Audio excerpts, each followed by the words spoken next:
السلام علیکم ورحمۃ اللہ تعالی وبرکاتہ۔ نحمدہ ونصلی ونسلم علی رسولہ الکریم، اما بعد فاعوذ باللہ من الشیطان الرجیم، بسم اللہ الرحمن الرحیم۔ ان اللہ وملائکتہ یصلون علی النبی یا ایہا الذین آمنوا صلوا علیہ وسلموا تسلیما۔ اللہم صلی علی سیدنا و مولانا محمد معدن الجود والکرم وآلہ الکرام وابنہ الکریم وبارک وسلم صلاۃ و سلاما علیک یا رسول اللہ صلی اللہ تعالی علیہ وسلم۔ سبق نمبر 4 مکمل ہوا، یہاں سے سبق نمبر 5۔ سبق نمبر 4 میں نبوت کا بیان تھا، یعنی انبیاء کرام کی شان، انبیاء کرام کے تعلق سے ضروری عقائد اور نبی اور رسول کسے کہتے ہیں، اور بھی بہت ساری چیزیں شامل کی گئی تھی۔ اب سبق نمبر 5 میں امام الانبیاء، یعنی نبیوں کے بھی امام، نبیوں کے بھی پیشوا اور مقتدا حضرت محمد مصطفیٰ صلی اللہ علیہ وسلم، یعنی ہمارے آقا حضور رحمت عالم صلی اللہ علیہ وسلم کے تعلق سے اس سبق کے اندر کچھ ضروری باتیں بتائیں گے، اور حضور کے بارے میں ہمیں کیا عقیدہ رکھنا چاہیے، حضور کی شان اور حضور کا مرتبہ کیا ہے، اس کو بیان کرتے ہیں کہ یقیناً تمام نبیوں کی ذات مخلوق میں سب سے افضل و اعلیٰ اور ہر طرح سے ممتاز ہے۔ تمام نبیوں کو اللہ تبارک و تعالیٰ نے سارے انسانوں میں سب سے بہترین انسان بنایا، سب سے بڑا مرتبہ دیا، سب سے افضل و اعلیٰ بنایا اور سب سے ممتاز بنایا، یعنی سب سے الگ بنایا۔ اللہ کریم نے انہیں مختلف خوبیوں سے مزین کیا، یعنی آراستہ کیا، اور بے شمار اوصاف سے نوازا، یعنی بے شمار اچھی عادتوں سے اور اچھے اخلاق سے نوازا۔ مگر ان تمام انبیاء کرام علیہم الصلوۃ والسلام میں سید عالم نور مجسم صلی اللہ علیہ وسلم کی عظمت و شان کے کیا کہنے کہ رب کریم نے جو خوبیاں دیگر انبیاء کرام کو عطا فرمائی، وہ سب کی سب حضور پاک صلی اللہ علیہ وسلم کی ذات میں جمع فرما دی۔ انبیاء کرام کو جو الگ الگ طور پر جو خوبیاں ملی تھی، وہ ساری خوبیاں، وہ سارے کمالات حضور کی ذات میں اللہ تبارک و تعالیٰ نے جمع فرما دی۔ ابھی آگے آپ سماعت کریں گے کہ یہ سب تو ملا ہی، جو کمالات دیگر انبیاء کو اور جو خوبیاں دوسرے انبیاء کرام کو ملی تھی، وہ ساری تو حضور کو دے دی ہی گئی، وہ ساری تو حضور کی ذات میں جمع کر ہی دی گئی، لیکن کچھ خوبیاں اور کچھ کمالات حضور کو ایسے بھی عطا، کچھ نہیں بلکہ بے شمار خصوصیتیں اور بے شمار کمالات ایسے بھی حضور کو عطا ہوئے جو اور کسی نبی کو نہیں ملے۔ یہ ہمارے آقا کی امتیازی شان ہے۔ کسی شاعر نے کیا ہی خوب کہا ہے کہ کوئی مثل مصطفیٰ کا کبھی تھا نہ ہے نہ ہوگا۔ مثل مانے ان کے جیسا، کوئی مثل مصطفیٰ کا، یعنی مصطفیٰ کے جیسا کبھی تھا نہ ہے نہ ہوگا، کسی اور کا یہ رتبہ کبھی تھا نہ ہے نہ ہوگا۔ ہمارے آقا حضور رحمت عالم صلی اللہ علیہ وسلم سے افضل نہ حضور سے پہلے کوئی ہوا، نہ حضور کے بعد کوئی ہو سکتا ہے۔ پوری کائنات میں سب سے افضل ذات حضور پاک صلی اللہ علیہ وسلم کی ہے۔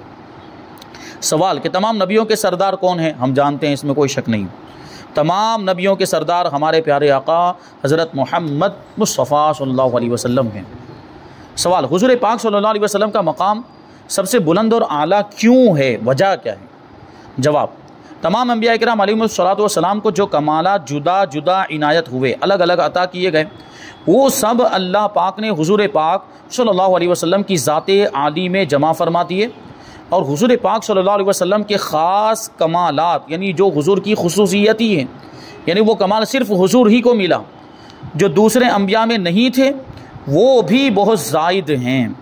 حضور پاک صلی اللہ علیہ وسلم تمام انبیاء کرام علیہم الصلوۃ والسلام کے سردار ہیں، فرشتوں کے بھی سردار ہیں، اور ساری مخلوق میں سب سے افضل ہیں، سب سے زیادہ فضیلت رکھتے ہیں۔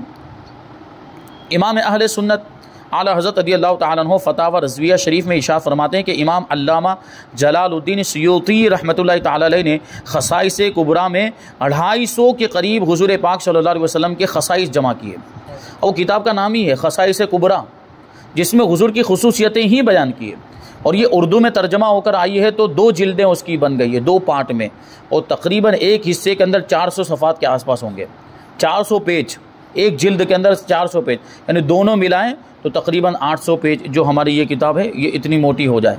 یہ کتاب علامہ جلال الدین سیوطی رحمۃ اللہ تعالی علیہ نے لکھی ہے، جو 10ویں صدی کے بہت بڑے بزرگ گزرے ہیں اور بہت بڑے محقق، بہت بڑے محدث اور بہت بڑے مفسر، ہر فن میں مہارت رکھتے تھے، تاریخ میں بھی مہارت رکھتے، تاریخ میں بھی اور سیرت پر بھی بہت ساری انہوں نے کتابیں لکھی ہیں۔ ان کی کتابیں اب تک چھپتی آ رہی ہیں، ابھی تک چھپ رہی ہیں، اتنے بڑے مصنف تھے وہ۔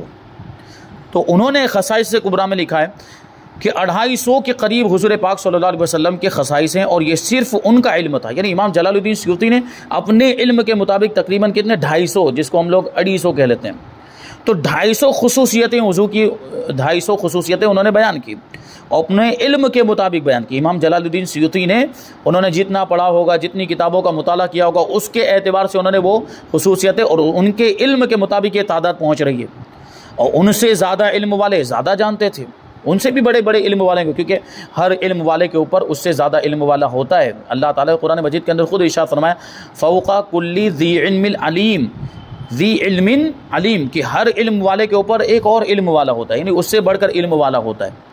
تو حضرت امام جلال الدین سیوطی جب اتنا جانتے تھے تو ان سے زیادہ جس کے پاس علم ہوگا وہ اور بھی خصائص کو جانتا ہوگا۔ پھر جس قدر حضور پاک صلی اللہ علیہ وسلم اپنے فضائل و خصائص جانتے ہیں، دوسرا کیا جانے گا؟ یعنی حضور خود اپنے بارے میں جتنا جانتے ہیں کوئی اور نہیں جان سکتا، اور حضور پاک صلی اللہ علیہ وسلم سے زیادہ علم والا تو ان کا مالک و مولا ہے، یعنی اللہ تبارک و تعالیٰ کو اس نے خود ہی تو وہ خصوصیتیں عطا فرمائی ہیں، تو اللہ تبارک و تعالیٰ کو کتنا اس کا علم ہوگا یقیناً۔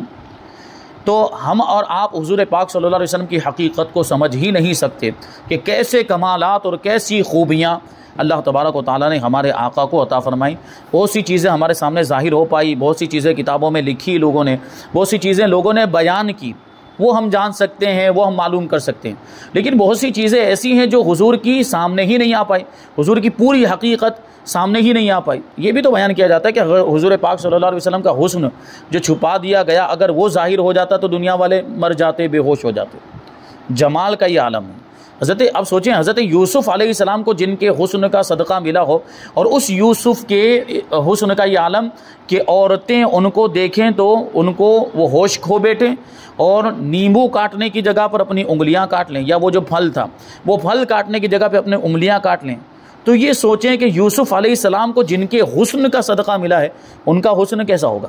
ہمارے آقا حضور رحمت عالم صلی اللہ علیہ وسلم اعلیٰ حضرت رضی اللہ تعالیٰ عنہ کہتے ہیں کہ حسن یوسف پہ کٹی مصر میں انگشت زنا، زنا مطلب عورتیں، انگلی، انگشت مانے انگلی، حسن یوسف پہ کٹی مصر میں انگشت زنا، سر کٹاتے ہیں تیرے نام پہ مردان عرب۔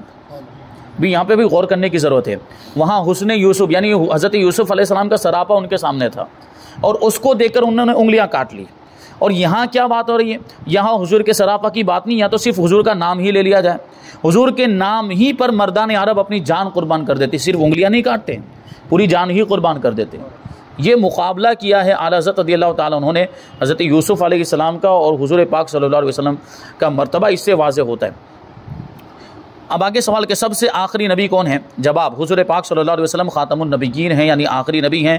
اللہ پاک نے نبوت کا سلسلہ حضور پاک صلی اللہ علیہ وسلم پر ختم فرما دیا، اس لیے حضور پاک صلی اللہ علیہ وسلم اللہ پاک کے آخری نبی ہیں، آپ کے بعد کوئی نبی نہیں ہو سکتا۔ سوال، جو کہے کہ حضور پاک صلی اللہ علیہ وسلم کے بعد بھی کوئی نبی آ سکتا ہے، اس کے بارے میں کیا حکم ہے؟ جواب، حضور پاک صلی اللہ علیہ وسلم کے بعد کسی کو نبوت نہیں مل سکتی۔ بخاری شریف میں ہے، حضرت اسماعیل رضی اللہ تعالی عنہ فرماتے ہیں میں نے حضرت ابن ابی اوفا، یعنی حضرت اسماعیل یہ امام بخاری کے استاذ اساتذہ میں سے ہیں اور یہ تابعی بزرگ ہیں، یہ حضرت عبداللہ ابن ابی اوفا کے تعلق سے کہتے ہیں کہ میں نے حضرت عبداللہ ابن ابی اوفا سے پوچھا، جو صحابی رسول ہیں، کہ آپ نے حضور پاک صلی اللہ علیہ وسلم کے بیٹے حضرت ابراہیم کو دیکھا ہے؟ حضور پاک صلی اللہ علیہ وسلم کے وہ صاحبزادے جن کا بچپن میں ہی انتقال ہو گیا تھا، تو ان کے بارے میں حضرت اسماعیل نے حضرت ابن ابی اوفا سے پوچھا کہ آپ نے حضور پاک صلی اللہ علیہ وسلم کے صاحبزادے حضرت ابراہیم رضی اللہ تعالیٰ عنہ کو دیکھا ہے؟ تو حضرت عبداللہ ابن ابی اوفا نے فرمایا کہ ان کا بچپن میں ہی انتقال ہو گیا تھا، اگر محمد صلی اللہ علیہ وسلم کے بعد نبی ہونا ہوتا، یعنی نبی ہونا ممکن ہوتا، تو حضرت ابراہیم زندہ رہتے اور وہ نبی بنتے، لیکن ہمارے آقا محمد مصطفیٰ صلی اللہ علیہ وسلم کے بعد کوئی نبی نہیں۔ تو صاحبزادے کے انتقال ہو جانے میں بھی یہ حکمت تھی، کہ کوئی بعد میں یہ دعویٰ بھی نہ کر سکے اور کوئی بعد میں یہ اس طرح کی کوئی کیفیت بھی نہ ہو کہ وہ نبی کے بیٹے ہیں تو پھر ان کو بھی نبی ہونا چاہیے، کوئی مان لے، اس طرح ہو سکتا ہے بعد میں عقیدت کی وجہ سے، محبت کی وجہ سے۔ اس لیے اللہ تبارک و تعالیٰ نے حضور پاک صلی اللہ علیہ وسلم کے صاحبزادوں کو بچپن ہی میں اٹھا لیا، اس عمر تک وہ پہنچے ہی نہیں کہ وہ نبوت والے معاملات ہو سکیں یا کوئی ان کو نبی مان لے محبت اور عقیدت کے اندر۔ اس لیے فرمایا گیا کہ حضور پاک صلی اللہ علیہ وسلم کے صاحبزادے بچپن ہی میں انتقال کر گئے تھے۔ یہ صحابی رسول خود بیان کر رہے ہیں، مطلب کیا کہ صحابہ کا بھی یہی عقیدہ کہ حضور کے بعد کوئی نبی نہیں ہو سکتا۔ سوال، عقیدہ ختم نبوت کیا ہے اور اس کو تفصیلاً بیان کیجئے۔ ختم نبوت کا وہی مطلب آخری نبی ہونا، اس کا جو عقیدہ اس کو کہیں گے عقیدہ ختم نبوت۔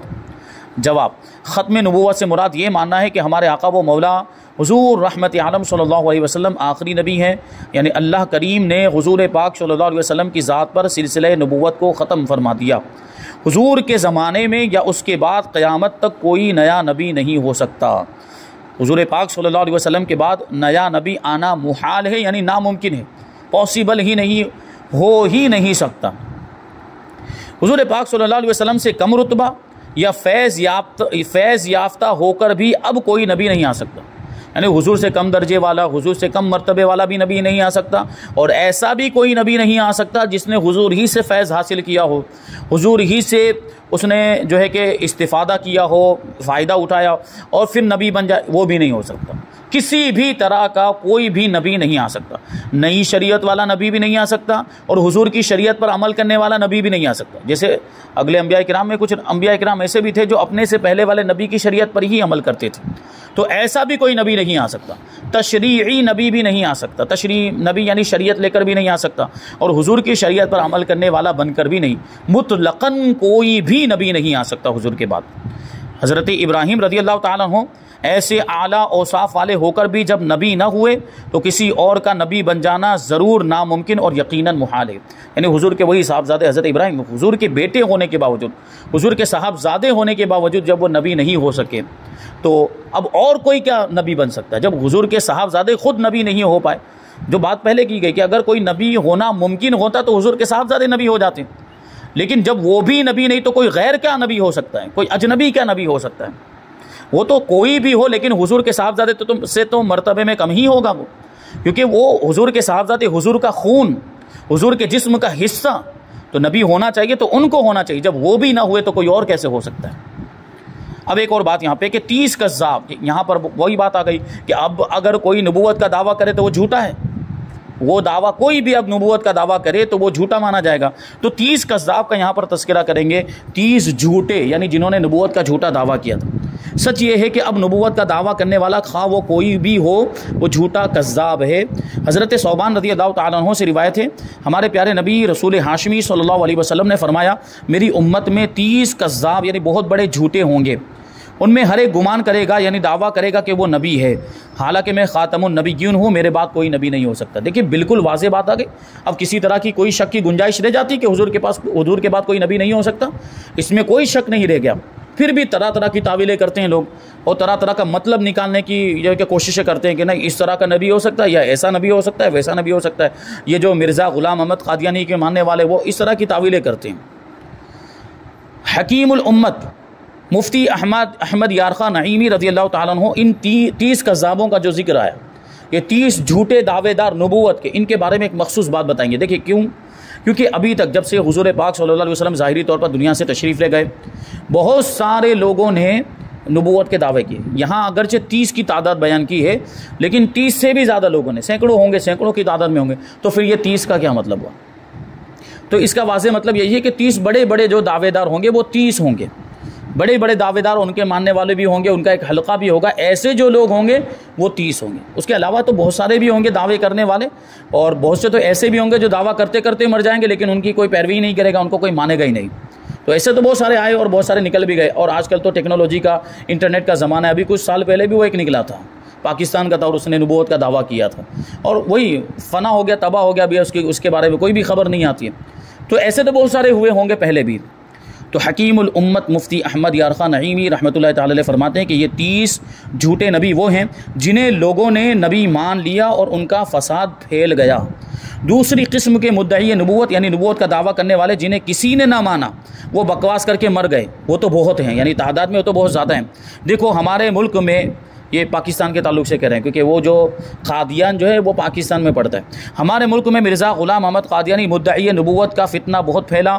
اس کے علاوہ ہم نے بہت سے مدعی نبوت دیکھے جن کی طرف کسی نے توجہ ہی نہ دی، اپنے کو نبی کہتے کہتے ہی مر گئے۔ تو ایسے تو بہت سارے ہوئے ہیں۔ عقیدہ ختم نبوت کی مختصر وضاحت۔ عقیدہ ختم نبوت کا وہی درجہ ہے جو عقیدہ توحید کا ہے، یعنی اللہ کو ایک ماننے کا جو مقام ہے، درجہ ہے، وہی مقام حضور پاک صلی اللہ علیہ وسلم کو آخری نبی ماننے کا ہے۔ یعنی دونوں ہی ضروریات دین میں سے ہیں۔ عقیدہ توحید یعنی اللہ کو ایک ماننا ضروریات دین میں سے، اور حضور کو آخری نبی ماننا بھی ضروریات دین میں سے۔ اور ضروریات دین کی وضاحت ہو چکی کہ جو ضروریات دین کا انکار کر دے وہ کافر ہو جاتا ہے۔ تو جو عقیدہ توحید کا انکار کر دے، جس طرح وہ کافر ہو جاتا ہے، اسی طرح جو حضور کو آخری نبی نہ مانے وہ بھی کافر ہو جائے گا۔ لہٰذا مسلمان کے لیے جس طرح لا الہ الا اللہ ماننا لازم ہے، ایسے ہی حضرت محمد صلی اللہ علیہ وسلم کو خاتم النبیین یعنی آخری نبی ماننا بھی لازم ہے۔ پارہ 22 سورہ احزاب آیت نمبر 40 میں اللہ تبارک و تعالیٰ ارشاد فرماتا ہے وَلَٰكِن رَسُولَ اللَّهِ وَخَاتَمَ النَّبِيِّينَ۔ بڑی مشہور آیت، اکثر جو ہے فاتحہ خوانی میں اس کو پڑھا جاتا ہے، مَا كَانَ مُحَمَّدٌ أَبَا أَحَدٍ مِّن رِجَالِكُمْ وَلَٰكِن رَسُولَ اللَّهِ وَخَاتَمَ النَّبِيِّينَ۔ ہاں یہ اللہ کے رسول ہیں اور سب نبیوں میں پچھلے ہیں، یعنی سب سے آخری نبی ہیں، ان کے بعد کوئی نبی نہیں ہو سکتا۔ قرآن کی آیت میں یہ فرما دیا گیا تو اب کوئی شک رہ ہی نہیں جاتا ہے، کوئی شبہ نہیں رہ جاتا۔ تو خاتم النبیین کا درست معنی بتاتے کہ حضور پاک صلی اللہ علیہ وسلم تمام صحابہ کرام بلکہ پوری امت نے حضور پاک صلی اللہ علیہ وسلم کا خاتم النبیین ہونا، اس کا یہی معنی سمجھا ہے کہ حضور آخری نبی ہیں، آخر الانبیاء۔ ساری امت نے، تمام صحابہ کرام نے خاتم النبیین کا یہی معنی سمجھا، پوری امت نے، سارے بزرگوں نے۔ یہ آج کل کے آئے ہوئے 150-200 سال پہلے وہابیہ، انہوں نے اپنے اعتبار سے الگ مطلب بیان کیا جو اہل سنت و جماعت کے خلاف ہے، بزرگوں کے خلاف، اولیاء کرام کے خلاف ہے، اور صحابہ کرام، کیونکہ پوری امت نے تو یہی مطلب سمجھا۔ اب یہ چند گنتی کے معدود چند لوگ ہیں خبیث قسم کے، ان کی بات مانی جائے گی یا پوری امت کی بات مانی جائے گی؟ 1450 سال پہلے، 1450 سال سے جو ابھی تک چلے آ رہے ہیں، انہوں نے تو یہی معنی سمجھا خاتم النبیین کا معنی آخری نبی، اور یہ اپنی تعویلیں کیے جا رہے ہیں، نہیں یہ مطلب نہیں، یہ مطلب ہے، ایسا مطلب ہے، ایسا مطلب ہے۔ بیکار میں انہوں نے دروازہ کھولا اور اس نے موقع پا کر قادیانی نے دعویٰ کر دیا، یعنی حضور پاک صلی اللہ علیہ وسلم کے ساتھ یا آپ صلی اللہ علیہ وسلم کے بعد قیامت تک کسی کو نبوت ملنی محال اور ناممکن ہے۔